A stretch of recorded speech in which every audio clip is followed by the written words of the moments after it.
오늘 본문은 이틀이 지남에 예수께서 거기를 떠나 갈릴리로 가시며 이렇게 시작이 되죠. 퀴즈. 여기서 말하는 거기가 어디입니까? 지난주에 말씀 나눴던 사마리아 성에 있는, 사마리아 지역에 있는 수가성이라는 지역이에요. 그래서 사마리아 여인이라고도 하고 수가성 여인이라고도 이야기를 하거든요. 그래서 이해를 돕기 위해서 제가 지도를 준비했습니다. 제일 아래에 있는 예루살렘에서 예수님이 출발하셨잖아요. 출발하셔서 수가성에서 지난주에 그 여인을 만나는 걸 봤는데, 걸어서 가셨는데 한 70km 정도 된대요. 그리고 위에 올라가면 예수님의 고향이 있는 그 갈릴리 지역이죠. 갈릴리 지역에서도 가나까지, 오늘 본문에 이야기가 있는 가나까지 한 80km 그 정도 되고, 예수님이 가나에 계시면서 신하의 아들은 가버나움에 있었다. 위에 갈릴리 호수 옆에 지금 가버나움이 있죠. 제일 위에 약 32km 정도 되는데, 예수님은 가나에 계시면서 말씀으로 32km 떨어져 있는 아들을 낳게 하신 그런 이야기예요, 오늘 이야기가. 그래서 예수님께서 지금 사마리아 성, 수가성에서 출발을 해가지고 가나로 올라가는 길에 말씀을 하신 거예요.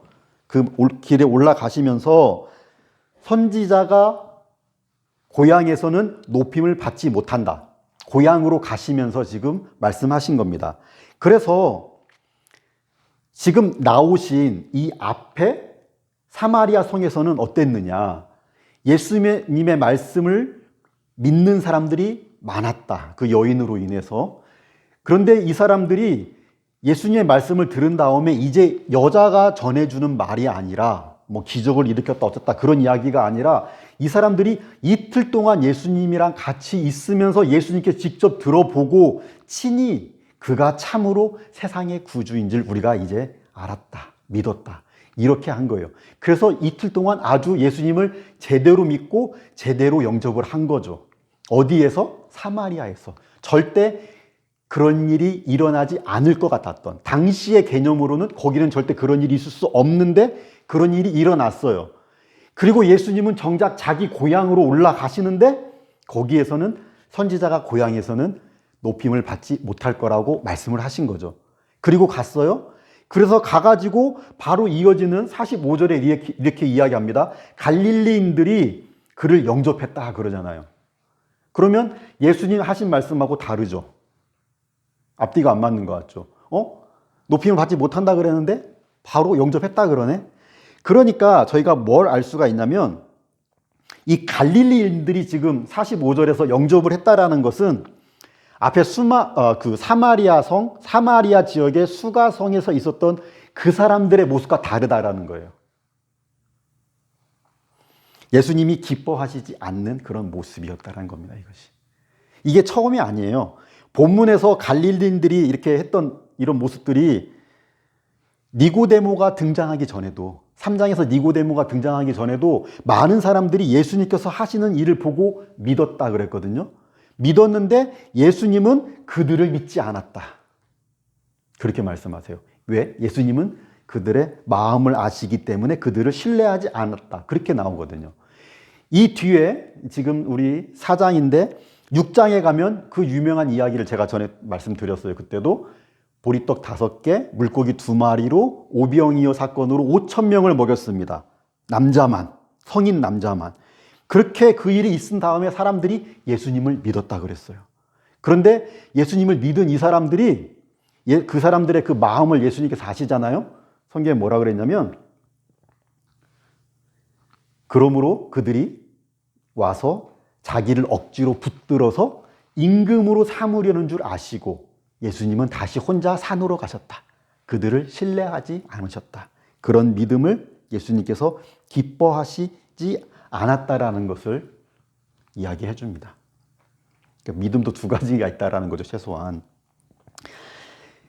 예수님의 기적들을 보고 예수님께서 인간적으로, 와, 저렇게 기적을 일으키시는 메시아가 오셨으니까 인간적인, 세상적인 나의 기대들, 나의 바램들을 채워주실 분이라고 생각하고 그렇게 믿는 믿음은, 정확하게 이야기하자면 거기에만 머무는 수준의 믿음은 기뻐하시지 않는다라는 거예요. 더 설명하겠지만 우리는 예수님께서 우리 도와주실 분이라는 거 믿어요. 모든 걸 기도합니다. 하지만 그런 기적만 바라는, 기적만 쫓아다니고 내가 원하는 것만 그거를 바라는 그런 수준의 모습은 기뻐하시지 않습니다. 신뢰하지 않는다라는 것을 오늘 본문이 이야기합니다. 더 설명을 드릴게요. 그래서 앞에 3장에서도 니고데모 이야기할 때 우리가 믿음에 대해서 얘기했어요. 근데 그때는 무엇에 대해서 이야기했냐면 우리가 무엇을 믿어야 하는가? 메시아를 믿는다고 하는데 메시아에 뭘 믿는가? 그것에 대해서 이야기했어요. 기억나시죠? 기억 잘 나시잖아요. 기억 안 나는 이유가 뭘까? 그때 그래서 모세가 광야에서 뱀을 든 것 같이 인자도 들려야 하리라 그랬잖아요. 그래서 그를 믿는 자마다 영생을 얻게 하려 하십니다. 여기서 말하는 그를 믿는 자, 그 앞에 있는 인자도 들려야 하리다. 광야에서 장대 위에 들려진 그 뱀을 믿음으로 바라본 사람들은 살 수 있었던 것처럼 이제 들려지신 메시아 예수님을 믿는 사람들은, 바라보는 사람들은 믿음으로 산다라는 거예요. 처음 듣는 것 같은 표정. 그래서 여기서 들려지셨다라는 이 단어가 두 가지 경우에 쓰였는데 첫 번째는 어디에 들려지셨다? 우리가 잘 아는 것처럼 십자가에 들려지신 예수님을 믿어야 되는 거죠. 그게 우리 내용이에요. 그러니까 우리가 예수님 믿는다 할 때는 제일 먼저 십자가에 들려지셔서 나의 죄값을 대신 갚아주셨다. 그걸 내가 믿기 때문에 예수님께서 해주신 그것이 믿는 사람에게 하나님께서 칭의해 주신다. 내 것처럼 인정해 주신다. 그러니까 우리는 구원받는다는 걸 믿는 거죠. 십자가를 믿는 사람들은 십자가만 믿을 수가 없어요. 십자가는 항상 부활과 같이 있죠. 부활을 믿습니다. 하나님께서 정말로 죄를 용서하셨다라는 걸 알 수 있는 방법은 죄의 값은 사망이죠. 우리는 다 죽어야 돼요. 근데 예수님께서 십자가에서 죽으시고 부활하셨어요. 부활하심으로 하나님께서 정말 그 제사를 받으셨고 그래서 죄의 값은 사망인데 사망 권세가 깨진 거예요. 그걸 확인할 수 있는 거예요. 거기에서. 그리고 예수님께서 부활하셨기 때문에 첫 열매가 되셨다. 우리도 부활할 수 있다는 것을, 첫 열매라는 것을 우리도 소망을 가질 수 있는 것이죠. 그리고 부활하신 예수님께서 들려서 승천하신 걸 믿는 거예요. 그때 들려지셔서 승천하셨다 할 때도 같은 들려지셨다라는 단어를 쓰거든요. 그걸 믿는 우리는 영생과 하나님 나라, 천국에 대한 소망을 가지고 살아갈 수 있는 것이죠. 그거 믿는 거예요, 우리가. 그거 믿는 사람들이에요. 이것처럼 참된 믿음의 내용을 처음에 얘기했어요. 내용을. 오늘은 다시 믿음에 대해서 이야기하면서 믿음의 본질이라고 할 수 있는 참된 믿음의 성격이라고 해야 될까요? 참된 믿음이라는 것은 어떤 것인가에 대해서 말씀을 해주시는 거예요. 그래서 예수님을 지금 이 사람들이, 갈릴리인들이 기적을 행하는 사람 정도로 지금 아주 훌륭한 기적 잘 행하는 사람 정도로 생각하고 환영했던 그런 사람들 중에 하나인 왕의 신하가 지금 찾아온 거죠. 그래서 이 사람도 그 정도로 예수님을 알고 찾아와서 내 아들 죽게 생겼습니다. 내 아들 좀 고쳐주세요. 기적을 베풀어 주소서. 지금 이렇게 이야기를 하니까 예수님께서 너희는 표적과 기사를 보지 못하면 도무지 믿지 아니하리라. 이렇게 말씀을 하신 거예요. 안 믿는 사람들이 여러분 이렇게 이야기하는 경우들이 있어요. 안 믿는 사람들이 하나님이 정말로 계신다면 기적을 보여줘. 하나님이 정말 계신다면 증거를 대봐. 기적을 보여줘. 이렇게 이야기하는 경우들이 있습니다. 교회 다니는 사람들 중에서도 이렇게 생각하는 사람들이 있습니다. 여기서 막 기적이 더 일어나면 더 많은 사람들이 교회로 오게 되고 예수님을 믿고 구원받지 않을까? 그렇게 생각하는 사람들이 있습니다. 그런 생각 해보신 적 없나요? 하지만 저희가 성경을 보면 알 수 있듯이 기적을 본다고 사람들이 더 많이 믿지 않아요. 또 더 잘 믿지도 않아요, 제대로. 기적만 구해요. 예수님처럼 기적을 많이 베푼 사람, 많이 하신 분이 있었나요? 없잖아요. 죽은 사람도 살리셨잖아요. 그런데 그런 예수님을 보면서 사람들 계속 뭐라 그래요? 쫓아다니면서 기적 보면서 네가 정말 오리라 한 그이거든 표적을 내놔라. 계속해서 표적을 내놓으래요. 심지어 예수님께서 기적을 베푸시니까 그거에 대해서 하나님의 메시아가 아니라 바알세불, 마귀예요. 마귀의 왕이라고 뭐 그렇게 이야기하죠. 바알세부를 믿기 때문에 그 힘으로 기적을 행한다라고 그렇게까지 이야기했어요. 기적을 보면서 절대 기적 때문에 더 많은 사람들이 믿지도 않고 기적을 쫓아다니는 그런 믿음은 참된 믿음도 아닙니다. 예수님은 어떤 표적을 계속 보여주셨어요? 예수님의 기적은 구약에 있는 모든 메시아에 대한 예언들을 하나하나 다 이루시는 거였어요. 심지어 십자가에서 말씀하신 거 하나까지도 다 예언이 된 내용들이었어요. 그리고 맨 마지막에 말씀하신 게 다 이루었다, 그렇게 말씀을 하셨죠. 예수님은 계속해서 그 표적을 보여주세요. 기적을 통해서 내가 메시아라는 걸 보여주세요. 그런데 사람들은 인간적인 내 생각, 내 기대, 내가 바라는 것들로 가득 차서 그거 내놓으라 그래요. 그거 보여줘야 믿겠다라는 식인 거죠. 어떤 걸까요? 예를 들면 막 장풍을 날려가지고 그 로마 병사들을 다 쫓아내고 그러면 아마 믿을지 모르겠네요. 자기들이 원하는 대로 막 금덩어리들, 돌덩어리로 다 금덩어리 만들어주시면 믿을지 모르겠는데 예수님은 그렇게 하지 않으셨죠. 예수님 본인이 구약에 그대로 계시된 그 메시아라는 그 모습을 그대로 표적을 보여주셨습니다. 그래서 자기들이 원하는 게 아니면 예수님께서 보여주셔도 믿지도 않는 사람들은 진실을 보지 않습니다. 보려고 하지 않습니다. 자기들이 보고 싶은 걸 보려고 하고 듣고 싶은 말을 들으려고 하지. 그래서 옳은 말 해주면 미움받아요. 그래서 그렇게 기적을 쫓는 사람들의 한계예요, 그게. 그게 그런 믿음의 한계예요. 그러니까 예수님께서는 그런 믿음을 신뢰하지 않으셨다라는 겁니다. 예수님의 기적들은 표적이니까 그 표적을 본 다음에 어떻게 해야 돼요? 아, 표적이 너무 좋아. 또 다른 표적 주세요. 아, 이 표적도 주세요. 난 이게 좋아요. 그게 아니라 그게 가르쳐주는 예수님을 사랑해야죠. 예수님을 알아가야 된다는 거예요. 그리고 예수님이 어떤 분인가를 알아가기 때문에 내가 그분에게 순종을 해야 되는 것이죠. 예수님이 주시는 것이 아니라 항상 예수님을 바라보고 믿고 충성하고 사랑해야 한다는 겁니다. 특히 전에도 말씀드렸지만 제가 강조하지만 자꾸 착각을 많이 하니까 내가 바라는 대로 하나님께서 해주신다면 하나님은 내 종이 되는 거라니까요. 그렇잖아요? 내가 원하는 대로 다 해주면 누가 주인이냐고요. 내가 바라는 기적만 하나님께서 내가 원하는 대로 해주시는 분이라면, 그래서 하나님을 믿는다면 그거는 하나님을 이용해 먹는 거잖아요. 내가 원하는 걸 받기 위해서, 채우기 위해서. 결국은 나를 섬기는 거지 하나님 섬기는 거 아닙니다. 사람들도 그런 관계 제일 싫어하지 않나요? 나랑 내가 이렇게 해주고 저렇게 해주고 친한 척 하는데, 그래서 나를 이용해 먹는 것만 관심이 있다면 그런 관계는 사람도 싫어하죠. 하나님도 예수님도 그런 관계에 머물면 안 된다라는 거예요. 그래서 예수님께서 너희는 표적과 기사를 보지 못하면 도무지 믿지 못하는 수준이라고 이야기하시고, 그러니까 왕의 신하가 다시 주여 내 아이가 죽으려고 합니다.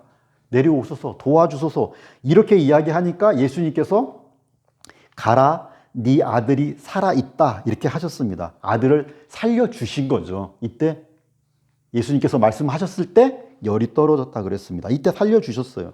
그러니까 우리의 필요를 예수님께 구하는 것까지도, 그런 것까지도 다 잘못됐다라는 거 아니에요. 그건 아니라고요. 우리의 모든 필요를 위해서, 모든 것을 위해서 기도와 간구하라고 하셨습니다. 모든 필요를 채워주시는 분이 하나님이라는 것을 믿는 사람들은 작은 거 하나까지도 믿고 의지하면서 다 기도한다고 했습니다.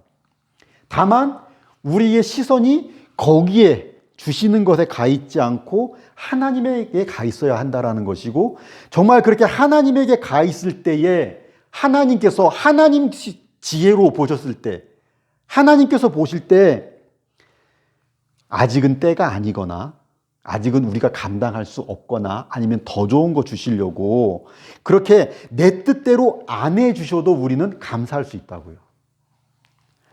그렇기 때문에 내 뜻대로 안 해주셔도 감사할 수 있고 기뻐할 수 있고 여전히 우리는 평안을 누릴 수 있어요. 그것이 하나님이 어떤 분이신가를 아는 사람의 특징이에요. 하나님을 아는 사람. 그렇기 때문에 하나님을 믿고 신뢰하는 사람의 모습이죠.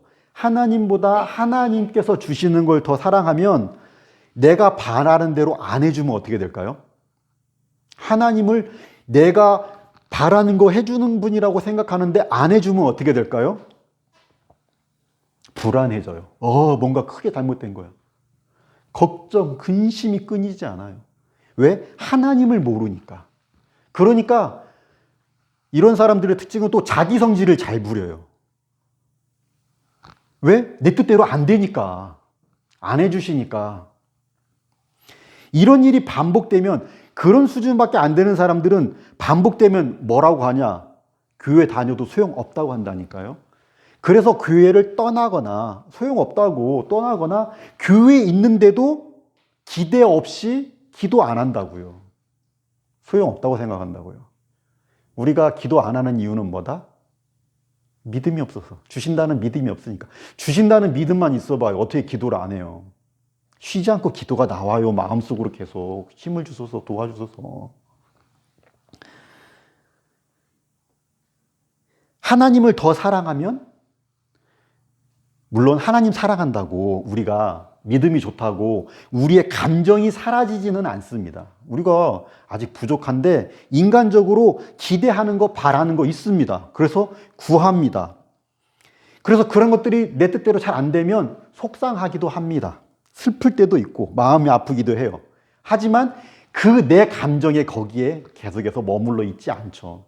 믿음이 좋다는 건 믿음이 좋을수록 그 감정에 머물러 있는 것이 아니라, 부정적인 내 감정과 내 생각에 빠져 있는 것이 아니라 믿음의 눈으로 하나님을 바라보는 거죠. 어떤 하나님? 완전하신 하나님. 지혜와 능력의 하나님. 그 하나님이 나를 사랑하시는 하나님이에요. 나를 사랑하세요. 그래서 그 하나님을 신뢰하면, 그 하나님을 신뢰하기 때문에 모든 것이 합력해서 하나님의 때에 가장 좋은 때 가장 좋은 거 주실 줄 믿고, 그 부정적인 감정이 아니라 여전히 소망 가지고 감사할 수 있다고요. 그러니까 힘들고 어려운 시간이 있어도 그 시간 동안에 인내할 수 있죠. 그러니까 인내가 믿음의 다른 이름이다. 믿음이 있기 때문에 우리가 인내할 수 있습니다. 제가 전에 팔복에 대해서 설교할 때도 말씀드렸는데, 온유한 자는 복이 있나니 그들이 땅을 차지할 것이다. 여기서 땅을 차지하는 건 천국을 의미해요. 우리가 어떻게 온유할 수 있냐? 하나님을 믿으면 온유할 수 있어요. 내 성질대로 안 할 수 있어요. 하나님 못 믿으니까 내 성질이 나와요. 내 마음대로 안 돼도, 잘 안 돼도, 내 뜻대로 안 돼도 하나님의 뜻을 찾으면 내가 온유할 수 있어요. 화평케 하는 자는 복이 있나니, 화평케 하는 자는 하나님의 아들이라, 하나님의 자녀라 일컬음을 받게 될 것이다. 어떻게 우리가 화목해 하고 화평케 하는 자들 될 수 있습니까? 내 뜻대로 안 된다고 내 성질 안 부리니까. 내 뜻대로 안 돼도 줄 사이에 트러블이 있어도 그 관계를 주 안에서 믿음으로, 사랑으로 용서하고 이걸 잘 해결해서 화목해 하고 화평하게 하려고 그러죠. 이 어려운 관계도 오히려 비가 온 뒤에 땅이 굳어지듯이 더 단단해질 수 있다라는 그런 믿음으로 그렇게 화평케 할 수 있는데, 그 믿음이 없으면, 하나님께서 그렇게 해주실 거라는 믿음이 없으면 내 성질 부리는 거예요. 그래서 못 누리는 거예요. 그러니까. 그래서 오늘 본문에서 교훈하는 참된 믿음의 중요한 특성, 참된 믿음의 가장 큰 특징은 뭐냐면, 내 뜻과 내 바램대로 안 돼도, 내 눈에 아무 증거 아니 배워도 하나님을 신뢰하고, 그래서 하나님의 말씀에 순종한다라는 거예요. 다시 말씀드릴게요. 내 뜻과 내 바람대로 안 돼도, 내 눈에 당장 아무런 증거 없어도, 아니 배워도 하나님을 신뢰하고 하나님의 말씀에 순종한다. 믿음과 관련해서 가장 유명한 성경 구절, 히브리서 11장 1절에 이렇게 이야기합니다. 믿음은, 같이 읽겠습니다. 믿음은 바라는 것들의 실상이요 보이지 않는 것들의 증거니. 내 눈에 안 보이는데도 확신할 수 있는 것이 참된 믿음이지, 내 눈에 다 보이는 거를 믿는 것, 그거 누가 못합니까? 내 눈에 다 증거 있고 다 보이는 거, 그거 믿는 거 누가 못합니까? 누가 그거 못합니까? 내 눈에 보이는 것만 믿겠습니다. 증거를 내놓으세요. 이게 누가 하는 소리라고요? 믿음 없는 사람들이 하는 소리라고요. 근데 우리 신앙생활 그렇게 하지 않나요? 신앙생활도 이걸 주시면 이렇게 하겠습니다. 먼저 주시면 제가 이렇게 하겠습니다. 그런 경우들도 많잖아요. 예수님께서 부활하신 다음에 처음에 제자들을 방문하셨을 때 부활하신 다음에 그 자리에 없었던 사람 누구예요? 도마, 영어 이름 토마스. 토마스가 그 자리에 없었잖아요. 그래서 다른 제자들이 우리가 부활하신 예수님을 만났다 그랬더니 이 도마가 뭐라 그랬어요? 내가 내 두 눈으로 그를 보고 내 손가락으로 못자국의 손가락에 너 보고 옆구리의 손가락에 너 보지 않으면 나는 믿지 못한다 그랬어요. 그러니까 예수님께서 8일 후에 다시 찾아주셔가지고 토마스에게 말씀하셨습니다. 너는 나를 본 거로 믿느냐? 보지 못하고 믿는 자들이 복되도다. 보지 못하고 믿는 게 이게 참된 믿음이라는 거예요. 다 봐야만 믿겠습니다. 안 믿는 사람들이 하는 소리라고요. 보지 못하고 믿는 자들, 이 참된 믿음에 예수님께서는 복되도다, 축복해 주시는 거예요.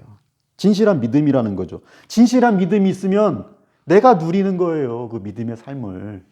하나님께서 주시는 걸 누린다고요. 왜냐하면 바라는 것들을 내가 실상으로 붙들고 있으니까 누릴 수 있는 거예요. 못 믿으면 불안해요. 언제 주시나, 안 주시나, 왜 안 주시나, 왜 이것밖에 안 주시나, 왜 쟤는 이만한 거 주시고 난 이거밖에 안 주시나. 보이지 않는 것들도 증거를 삼을 수 있는 거예요. 그게 믿음이에요. 오늘 본문을 다시 보겠습니다. 그래서 예수님께서 너희는 표적이 없으면 표적과 기사를 보지 못하면 도무지 믿지 아니한다 말씀하신 다음에 그 말씀하시고 이렇게 말씀하시는 거죠. 그 말씀하신 다음에 가라, 네 아들이 살아있다.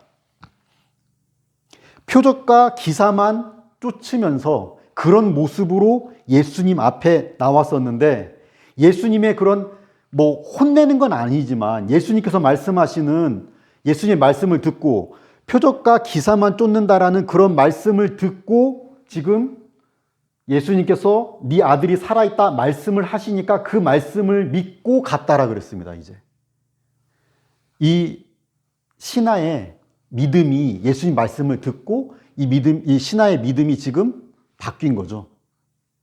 성장한 거죠. 다른 말로 하면 발전이 된 거예요. 표적 기사만 쫓는 사람들을 비난하시는 이야기를 듣고 예수님께서 그런데 너는 가짜야. 너는 나를 떠나거라. 나는 너의 말을 들어주지 않겠다. 이렇게 말씀하신 게 아니라 지금 예수님께서는 이렇게 말씀하셨지만 아들을 살려주십니다. 살려주시면서 표적만 보고 찾아왔지만 이제 그런 수준에 머물지 말라라는 거예요. 예수님께서 표적을 보여주신 이유는 나를 믿고 나한테 나오라는 거잖아요. 표적 믿고 왔잖아요. 그러면 그 모습에 거기에만 머물지 말고 발전을 하라는 거예요. 우리들도 처음에 모태신앙이 아니면 교회 어떻게 나와요?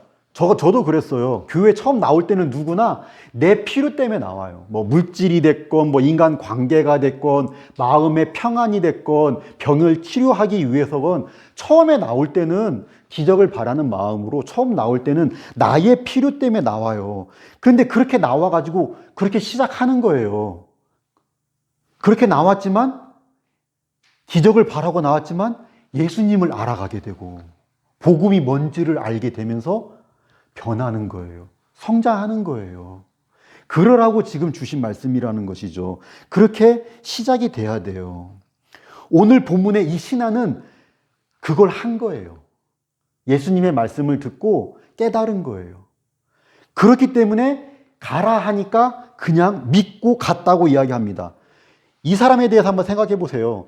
예수님을 모셔가려고 32km를 걸어왔어요. 예수님 모셔가려고. 왜? 내 아들이 지금 죽어가려고 해요. 그래서 이분 모시고 가야지만 산다는 생각을 했어요. 이 사람 믿음 수준에서는 예수님 안 모시고 가면 내 아들 죽는다라는 생각이 있어요. 그런 마음으로 강구를 했는데 예수님께서 지금 어떻게 했어요? 특효약을 주셨나요? 눈에 보이는 거 뭐 줬어요? 안 줬잖아요. 갈릴리 호수에 가서 몸을 씻겨라. 이런 뭐 비법을 가르쳐 주셨나요? 아무것도 안 가르쳐 주시고 아무것도 본 거 없어요. 네 아들 살았어. 가봐. 나는 지금 내 아들 죽는다고 속이 타는데 예수님은 그렇게 말씀하셨습니다. 그랬더니 이 사람이 믿고 갔다고 이야기합니다. 내 눈에 이제 아무 증거 아니 보여도 기적 안 봐도 말씀을 믿을 수 있는 그런 신앙으로 바뀐 거죠. 진짜 믿은 거예요. 그러니까. 그래서 이렇게 예수님의 말씀에 순종하는 신앙을 믿음, 참된 믿음이라고 이야기하죠. 말씀에 순종하는 신앙. 아무런 증거 없어도 기적 없어도 그것을 지금 순종과 믿음을 연결시키고 있습니다. 3장에서도 이런 말씀이 나왔어요. 아들을 믿는 자에게는 영생이 있고 아들에게 순종하지 아니하는 자는 영생을 보지 못하고, 아들을 믿는 것과 아들을 믿지 아니하는 것으로 연결하는 게 아니라 아들을 믿는 것과 순종하지 아니하는 것으로 연결을 하고 있죠. 무슨 말이에요? 믿음과 순종을 지금 같은 선상에서 같은 걸로 보고 지금 있다라는 것이죠. 이처럼 참된 믿음은 내가 다 먼저 이해가 다 안 돼도 이해가 다 돼야만 하겠습니다. 그게 아니라 내 눈에 아무 증거 안 보여도 말씀에 순종하는 모습으로 드러납니다. 나의 생각과 나의 기대, 심지어 세상적인 나의 지식과 경험, 이런 일을 누가 전에 경험을 했겠어요? 세상적인 지식, 세상적인 경험, 의학적인 지식, 의학적인 경험으로 말도 안 되죠. 말로 한 가라면 낫습니까? 그럼에도 불구하고 내가 경험했던 거, 내 지식을 고집하는 것이 아니라 순종하는 거예요. 그것과 달라도 내가 편한 대로, 내가 익숙한 대로 그런 것을 고집하지 않고 말씀하시면 순종하는 거예요. 그러니까 그럼에도 불구하고, 그럼에도 불구하고, 내가 이해 못함에도 불구하고, 내 눈에 보이는 거 없음에도 불구하고, 내 마음에, 내 생각에는 내 마음엔 이거 아닌 것 같음에도 불구하고 말씀이라면, 하나님의 말씀이라면, 예수님의 말씀이라면 순종하는 게 참된 믿음입니다. 그래서 그렇게 순종을 통해서 참된 믿음이 진짜로 드러날 뿐만 아니라 그런 순종하는 모습을 통해서 우리의 믿음은 또 성장을 해요. 그렇기 때문에 작은 거 하나부터 순종을 해야 되는 거예요. 요한이가 나를 믿으면, 나를 신뢰하면 내가 말만 해도 순종을 하겠죠. 나를 못 믿으면 어떻게 믿어요, 아빠 말을. 뭐 보여줘요. 친구 사이에도 차용증 써. 난 너 못 믿어. 증거 내놔. 이렇게 되겠죠. 그래서 우리의 삶의 모든 자리에서 우리가 힘들고 어려움이 있을지라도 기도하면서 내가 할 수 있는 최선을 다하는 그런 모습이 참된 믿음의 대표적인 모습이죠. 근데 이거는 제가 그동안 계속해서 이 적용을 계속했어요. 참된 믿음은 무엇입니까? 우리 여호수아처럼, 다윗처럼 하나님의 말씀 믿고 담대하게 나아가는 것이 참된 믿음입니다. 맞습니다. 이것에 대해서 제가 계속해서 설교했습니다. 적용했습니다. 그런데 이런 모습만 있는 것이 아니라 또 중요한 모습이 있어요. 또 중요한 건 뭐냐면 세상적인 성공이 삶의 목적이 되는 것이 아닌 거예요. 오늘 본문에서 저희가 알 수 있는 건. 세상적인 성공이 세상에 내가 살아가는 목적이 되는 것이 아니라, 세상을 닮아가는 것이 아니라 예수 그리스도를 닮아가면서 예수 그리스도를 닮은 모습으로 예수 그리스도의 생명의 복음을 전하는 것이 나의 삶의 목적이 되는 것이 참된 믿음의 모습입니다. 참된 믿음의 사람이라고 하면 어려운 환경들을 막 뚫고 나가는 그런 모습만 있는 것이 아니라 자기가 먼저고 자기만 우선인 이 세상 속에서 나는 믿음이 있기 때문에, 하나님을 믿기 때문에 용서할 줄 알고, 나는 사랑할 줄 알고, 나는 양보도 할 줄 알고, 나는 섬길 줄 아는 그런 모습. 그런 모습이 참된 믿음이 있는 그리스도인들에게 가장 아주 중요한 예수 그리스도를 닮은 그런 모습이라는 거예요. 정말 중요한 믿음의 모습이라는 거예요. 죄와 욕심이 만연한 이 세상 속에서 여러분 그렇게 살기 쉽습니까? 그렇게 못 사는 이유가 뭘까요? 손해보기 싫어서. 그렇게 살면 나 손해볼까 봐. 남들은 다 자기만 챙기는데 나는 용서한다고요? 내가 먼저 배려한다고요? 우리가 그렇게 못 사는 이유는 그렇게 살면 손해볼까 봐 그렇게 못 살잖아요. 내 욕심 먼저 챙겨야 되는데 그렇게 그렇게 하다 언제 내 거 챙깁니까? 그래서 우리가 그렇게 살지 못해요. 그런데 그런 모습으로 살아간다는 건 정말 용기 있는 모습이에요. 정말 값어치 있는 모습이에요. 정말 존귀한 모습입니다. 생각해 보세요. 내 것만 막 챙기고 막 나만 위하는 사람이 더 존귀해 보입니까? 다른 사람 위할 줄 알고 섬길 줄 알고 양보할 줄 아는 사람이 더 존귀한 사람입니까? 어떤 사람이 우리가 그럴 필요는 없지만 만약에 따진다면 어떤 사람이 더 요즘 뭐 그런 말도 많이 쓰죠. 이렇게 뭐 고급스럽다고 할까요? 어떤 사람이 인간적으로 명품입니까? 세상적인 거 많이 가지고 있으면 명품을 막 두르면 그게 명품입니까? 사람이? 사람 사랑할 줄 알고 용서할 줄 알고 섬길 줄 아는 사람이 그런 사람이 정말 멋진 명품 같은 사람 아닙니까? 그래서 예수님을 닮은 삶을 살아간다. 참된 믿음의 삶을 살아간다 그러면 특별한 일을 해야지만 그런 삶을 살 수 있다고 생각하지 마세요. 한국에서 가장 유명하고 존경받는 설교가들 중에 박영선 목사님이 계세요. 박영선 목사님이라고 남포교회 원로 목사님이신데 이분이 성도들에게 아주 자주 강조하시는 적용이 있어요. 그런 적용 중에 하나를 제가 우리 상현 여기 있었던 것도 기억나네. 오래됐죠. 그러니까 오래전에 제가 소개를 해드린 적이 있어요. 정말 믿음이 좋은 사람들에게는 어떤 모습이 있어야 됩니까? 어떻게 적용해야 됩니까? 그래서 이 훌륭한 이 존경받는 목사님이 대단한 가르침을 주셨습니다. 기억 안 나요? 웃으세요. 기억나요 이제? 웃으세요. 그래요. 웃으세요. 사람을 보면 반갑게 맞아주세요. 힘들고 어려운 성도를 보면 위로해 주세요. 부족한 성도가 있으면 기도해 주세요. 그렇게 따뜻한 사람이 되세요. 그리스도인들은 그리스도를 닮은 따뜻한 사람들이 되어야 됩니다. 우리가 예수 잘 믿어가지고 어떤 막 대단한 모습이 되는 것보다 더 중요한 건 예수님 닮아가는 모습이잖아요. 예수님 닮아가는 모습의 핵심은 어떤 겁니까? 예수님께서 우리들에게 베풀어 주신 원수까지도 사랑하는 그런 마음이 있는 거잖아요. 그런데 예수 잘 믿어가지고 뭐 거창한 거는 생각하지만 정말 예수님 닮은 모습으로 예수님을 우리가 다른 사람들에게 보여줄 수 있는 섬기고 사랑하고 따뜻한 마음이 있는 모습으로 예수님 닮아가는 것에 대해서는 별로 그렇게 신경 쓰지 않고 생각하지 못하고 그렇게 실천하지를 못하는 것 같아요. 그러니까 우리 생각해 보세요. 우리 성도들 중에서도 한번 머릿속 떠올려 보세요. 내가 생각하는 우리 성도들, 내가 힘들고 어려울 때 정말 나를 위해서 기도해주고 나를 보면 항상 반갑게 잘 지내냐고 맞아주고 항상 웃어주시고 그런 성도들이 있죠. 그런데 더 많아져야 된다는 거예요. 더 중요한 건 내가 그런 성도 돼야 된다는 거예요. 얼마나 좋아요. 누구 만나는데 항상 반갑게 맞아주고 항상 웃어주고 내가 좀 실수하고 잘못해도 괜찮아 용서해주고 격려해주고 오히려 힘든 일 있으면 위로해 주시는 분들 얼마나 좋아요. 생각만 해도 마음이 따뜻하지 않나요? 예수님 뭐라 그랬어요? 네가 대접받고 싶은 대로 먼저 대접하라 그랬잖아요. 우리가 그런 분이 있으면 정말 좋겠다 생각하는 그런 내가 먼저 그런 사람 되는 거예요. 그게 그리스도인이라고요. 대단한 다윗과 같은 그런 믿음도 필요하지만 이런 모습이 필요하고 이것도 다윗에 못지않은 용기 있는 모습이에요. 존귀한 모습이에요.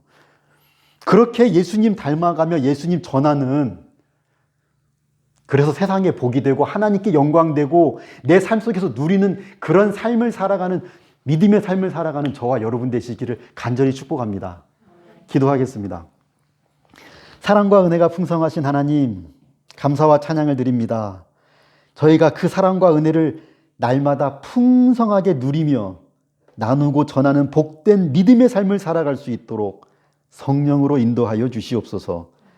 눈에 보이는 아무 증거 없어도 사랑과 은혜와 능력의 하나님을 신뢰하는 그 참된 믿음으로 이 세상에서 살아가는 동안에 누구나 경험할 수밖에 없는 그 크고 작은 어려운 시간들 가운데에서도 우리 사랑하는 하나님의 자녀들이 인내하며 잘 이겨낼 수 있도록 은혜를 더하여 주시고, 또 세상을 닮아가지 않고 자기를 섬기지 않고 예수 그리스도를 알아가고 닮아가고 순종하며 예수님을 닮은 그 따뜻한 사랑과 용서하는 모습으로, 다른 사람을 위로할 줄 알고 격려할 줄 아는 모습으로, 배려할 줄 알고 친절을 베풀 줄 알고 섬길 줄 아는 그런 모습으로, 예수님 닮은 모습으로 예수님을 증거하며 생명을 구원하고 하나님의 기쁨이 되고 내 삶도 존귀케 되는 성령 충만한 하나님의 자녀의 삶을 살아갈 수 있도록 저희들을 인도하여 주시옵소서. 예수님의 이름으로 기도드립니다. 아멘.